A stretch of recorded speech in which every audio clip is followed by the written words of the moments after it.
Hello and welcome to a new episode of EU Decoded, the podcast by the EPP Group in the European Parliament, where we take you through the process of political decision-making that shapes Europe. The latest plenary session in Strasbourg has just wrapped up, and as the focus shifts back to Brussels, we're here to walk you through some of the key debates and decisions from the past week.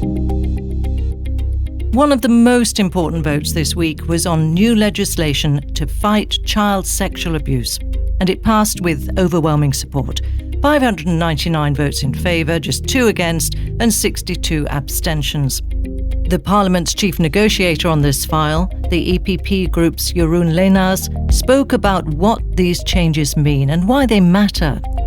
One of the biggest shifts, the end of statutes of limitation for prosecuting child abusers.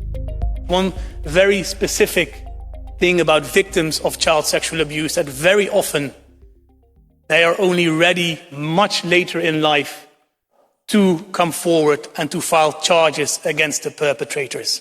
And in many member states we see that by the time victims are ready to file these charges, the justice system says, I'm sorry, but the deadline has run out.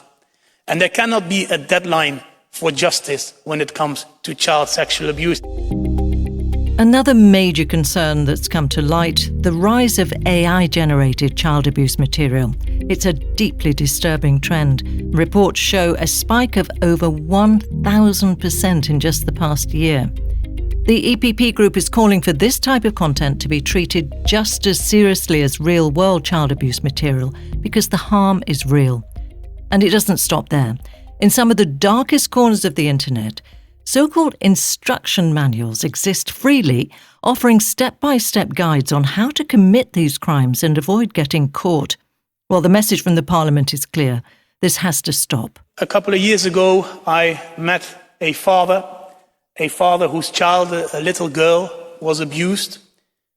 And in the investigation, they discovered that the abuser had made use of a so-called pedo manual, an instruction book, a guidebook on how to win the trust of children, how to abuse and exploit them, and how to get away with it. Hundreds of pages of sickening, horrific, disgusting content. And the worst of it was that this book as such was not even banned in any country of the European Union. That father didn't stay silent. He fought back, and thanks to his efforts, those disturbing instruction manuals have now been banned in the Netherlands, Germany and Belgium.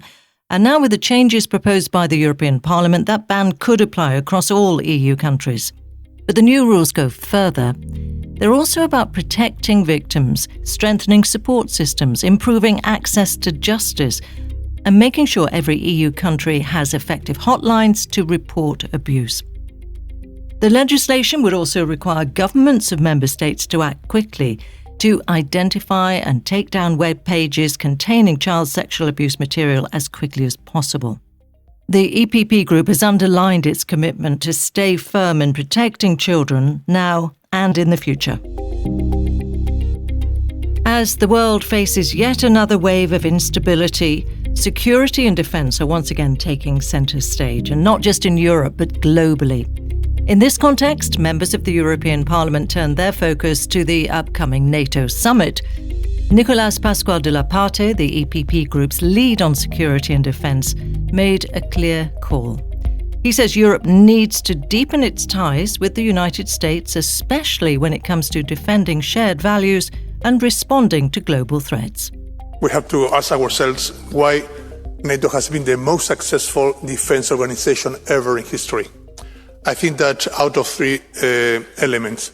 First of all, because we, Europeans and Americans, we share the same principles, we share the same convictions. This is the strength of our relationship. Second, because of the strength and the ability and capability of NATO to adapt to the new realities, the flexibility of the organisation. And third, the unwavering leadership of the US. That's why we have to strengthen our link with the US. Well, that NATO debate came just one day after the European Commission unveiled a new plan to strengthen Europe's defence industry, aiming to cut red tape and speed up production. Gahler, the EPP Group's Foreign Affairs Coordinator, weighed in with a reminder that NATO is a values-based alliance, and when it comes to security, both the responsibility and the cost need to be shared fairly. We Europeans need to contribute more, and we will. I prefer to deliver better through more common planning, common procurement, making full use of the existing legal framework. We have a single market on defence since 2011. Let's finally make it a reality.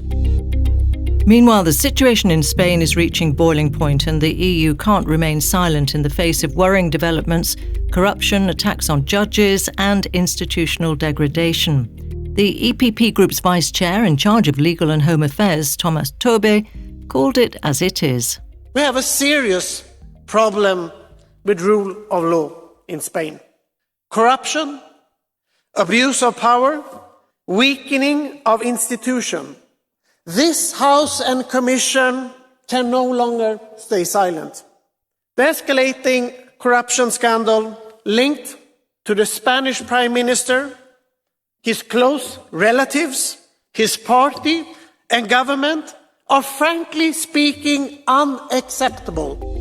The EPP Group, as always, says it stands firm in defending democracy and the rule of law across Europe. And in Spain, this means that the socialist government must return the voice to the Spanish people. Pedro Sánchez es el primer y el último responsable de una organización criminal corrupta en España. Pedro Sánchez is the first and last person responsible for a corrupt criminal organisation in Spain, according to the EPP Group's Vice Chair, Dolores Montserrat.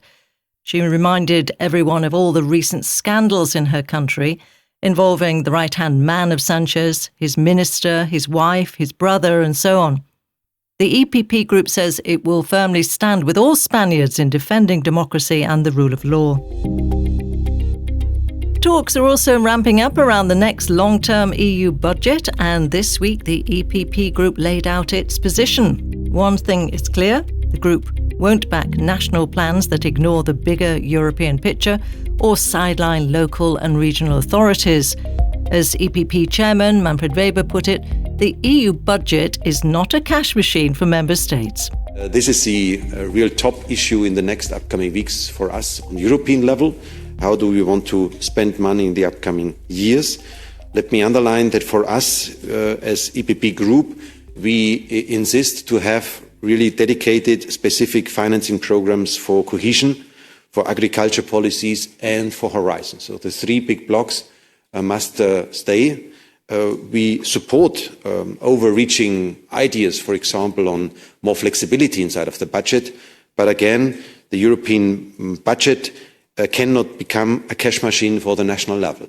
More than just resources, the EPP Group is demanding responsibility. This, it says, includes a firm commitment to financial accountability, transparency, and respect for European values. Now, before we wrap up, let's take a moment to mark a major anniversary. It was 40 years ago, in a quiet village in Luxembourg, that 5 countries signed what would become the foundation of the Schengen area. And today, 29 countries are part of it, and it stands as one of the EU's most remarkable achievements. For 40 years, it has meant freedom, prosperity, and opportunity to millions of people in Europe. Schengen drives our economy, competitiveness, and unites us as Europeans. Without it, we would be weaker and poorer. But let's be clear, the freedom of Schengen can only survive if we protect it. And the growing threats to our internal security needs a strong European answer. That's it for this episode of EU Decoded. Thanks for listening. Don't forget to subscribe and follow the EPP Group on social media so you never miss an update. We'll be back soon with more insights from the heart of the European Parliament. Until next time, take care and stay informed.